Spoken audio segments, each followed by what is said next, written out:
শবনম বুবলির দ্বিতীয় বাচ্চার ইস্যুটা প্রথমে গুঞ্জন মনে হলো, পরবর্তীতে বিষয়টা আরও বেশি জোরালো হয়ে গেছে।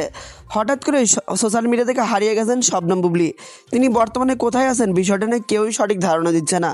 তবে হঠাৎ করে সোশ্যাল মিডিয়া থেকে হারিয়ে যাওয়ার পিছনে বেশ কিছু রিজন অনেকেই বলতেছে এর আগে যখন তিনি বাচ্চার মা হয়েছিলেন ঠিক এইভাবে সোশ্যাল মিডিয়া থেকে হারিয়ে গেছিলেন, পরবর্তীতে পোস্টের মাধ্যমে জানান দিয়েছিলেন তিনি বাচ্চার মা হয়েছেন।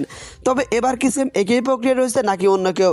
আবার এমনও অনেকেই বলতেছে শবনম বুবলি নাকি আমেরিকাতে দ্বিতীয় বাচ্চা জন্ম দিয়েছে এবং বাচ্চা নিয়ে খুব তাড়াতাড়ি দেশে ফিরবেন এবং দেশে ফিরে সাকিবের বাসায় উঠবেন। তবে এখন কথা হচ্ছে সাকিবের সাথে তো শবনম বুবলির বেশ কিছুদিন আগে এই সম্পর্কটা বিচ্ছেদ হয়ে গেছে। বিষয়টা সাকিব খান এবং শবনম বুবলি দুজনেই বলেছিলেন। তবে এখন কথা হচ্ছে এই যে বাচ্চার মা হলেন, এই বাচ্চার বাবা আসলে কে? বিষয়টা নিয়ে বারবারই প্রশ্ন তুলতেছে সোশ্যাল মিডিয়ায়। অনেকে সাকিব খানের দিকে আঙুল তুলতেছে। বেশ কিছুদিন আগে ইউএসএতে ছিলেন সাকিব খানের সাথে প্রায় 3 থেকে 4 মাস। বাট ইউএসএ থেকে ফিরে আসার পরে শবনম বুবলি মিডিয়াকে জানিয়েছিলেন আমেরিকাতে যাওয়ার পরে নাকি তার সাথে তার কোনো যোগাযোগই হয়নি। তাহলে তিনি যে বিভিন্ন ব্যক্তিগত ছবি সোশ্যাল মিডিয়ায় আপলোড করলেন, এর মানে আসলে কি? সোশ্যাল মিডিয়ায় বিভিন্ন প্রশ্ন এখন উত্তপ্ত গণমাধ্যম।